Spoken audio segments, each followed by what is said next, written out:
दूसरा राजा उसका चौथा बाप, और अगर उसकी 8 से लेकर 17 बाप तक आप पढ़ेंगे तो एक बड़ी खूबसूरत कहानी का जिक्र है परमेश्वर के वचन में। एलीशा और सुनेम की रहने वाली एक स्त्री की। अजीजों, मेरा ईमान है कि आज इस चैनल के शीर्षक के जरिए ही आप जान गए होंगे कि मैं किस चीज पे बात करना चाह रहा हूं। जी हां, season of blessings, season of blessings, आशीषों की ऋतु, आशीषों की ऋतु। परमेश्वर जो जमीनों आसमान का बनाने वाला है, जो दिन तारीख और महीनों का बनाने वाला है, जो ऋतुओं का बनाने वाला है, आशीष देने की भी उसने एक ऋतु रखी है, एक समय रखा है। इसलिए परमेश्वर का वचन समुपदेशक में कहता है कि हर एक बात का समय है, हर एक चीज का।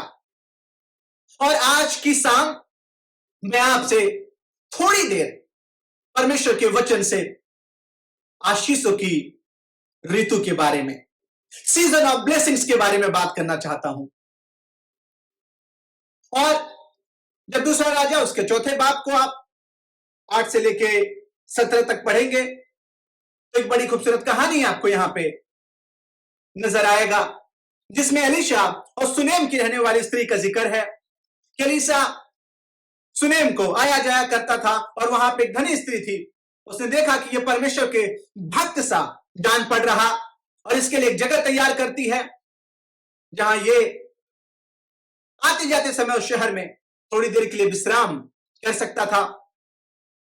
और एक दिन की बात है कि एलीशा अपने सेवक गेहजी से कहता है, तू सुनेमीन स्त्री को बुला, सुनेमीन स्त्री को बुला, क्योंकि उसने मेरे लिए बहुत ख्याल किया है,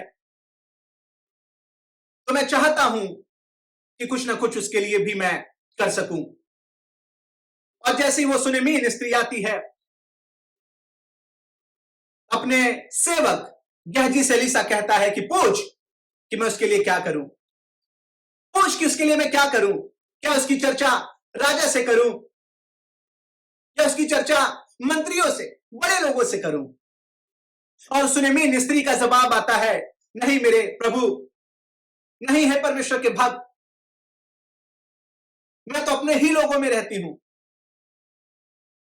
शायद वो धनी होने के कारण राजा को भी जानती होगी, या शहर के रहने वाले सारे लोग शायद उसे जानते होंगे, क्योंकि बाइबल बताता है कि एक धनी स्त्री थी। और मेरे प्रिय भाई बहनों, परमेश्वर का वचन बताता है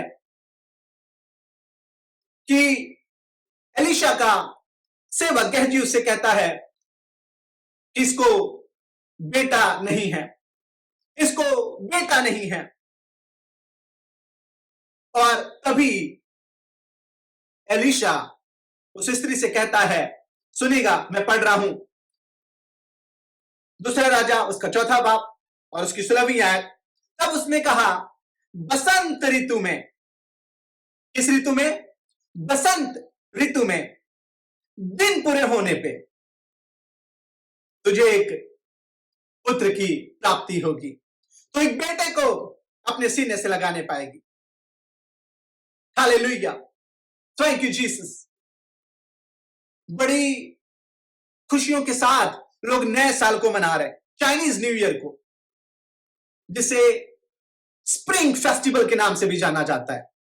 और जब मैं ये पढ़ ही रहा था कि बसंत ऋतु में, मेरा ख्याल आया ये भी तो स्प्रिंग की बात कर रहा। और अजीजों, स्प्रिंग की एक खासियत होती है, बसंत ऋतु की एक खासियत होती है, जब आप बाहर निकलेंगे देखेंगे पेड़ों को, चारों तरफ का मौसम देखेंगे तो बड़ा सूखा सूखा सूखा सूखा नजर आएगा। लेकिन जैसे ही बसंत ऋतु आता है, सूखी डालियां भी पत्तों और फूलों से सजने लगती है, सूखे पेड़ भी हरे और भरे हो जाते।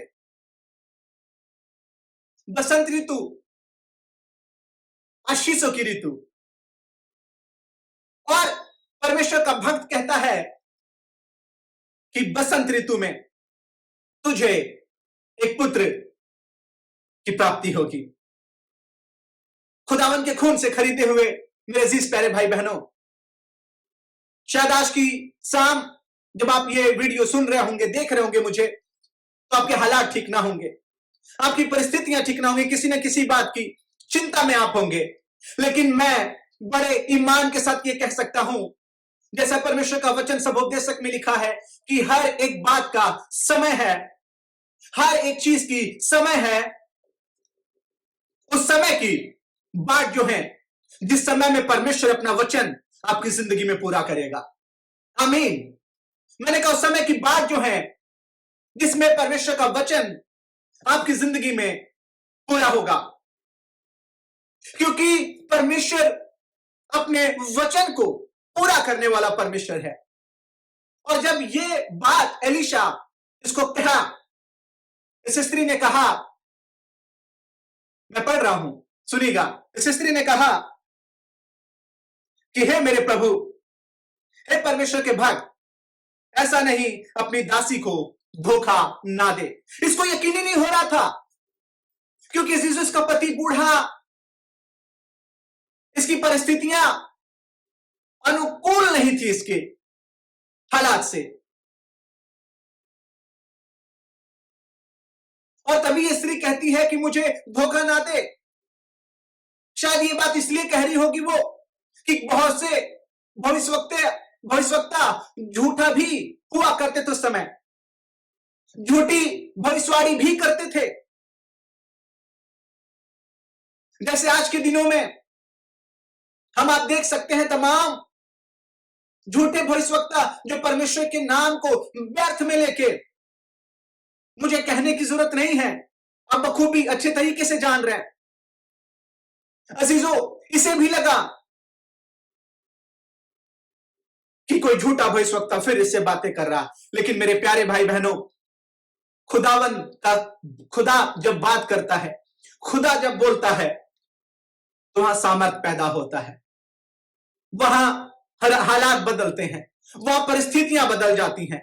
और एलीशा कोई साधारण इंसान नहीं, एलीशा कोई आम इंसान नहीं था, बल्कि खुदा का चुना हुआ, खुदा की सामर्थ से भरा हुआ इंसान था। और जब उसने बोला ठीक बसंत ऋतु में और ठीक समय पे इसे एक पुत्र की प्राप्ति हुई। आज की शाम मैं बड़े हियाव के साथ कह सकता हूं कि वो परमेश्वर जिसने मेरी जिंदगी में काम किया, मेरी जिंदगी में बसंत ऋतु को लेके आया, स्प्रिंग सीजन को लेके आया, वो आपकी जिंदगी में भी ला सकता है। जरूरत बस ये है कि उसके वचन को थामे रहें, उसके वचन को पकड़े रहें।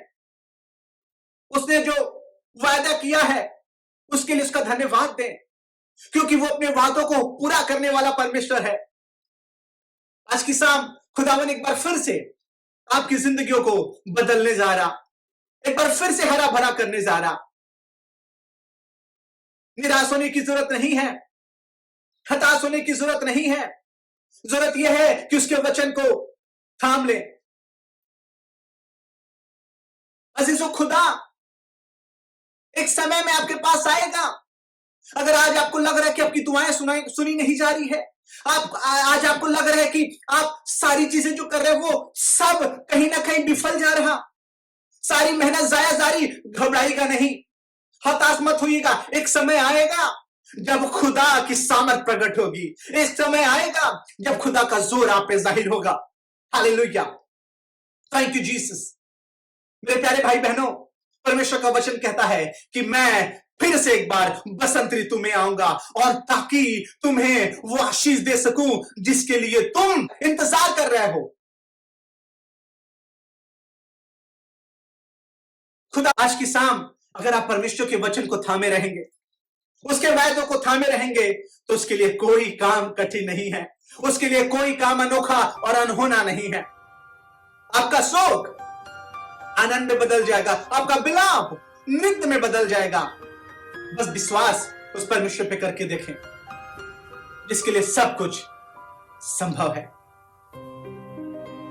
खुदा आप सबको बहुत बहुत और बहुत आशीष दे। जय मसीह।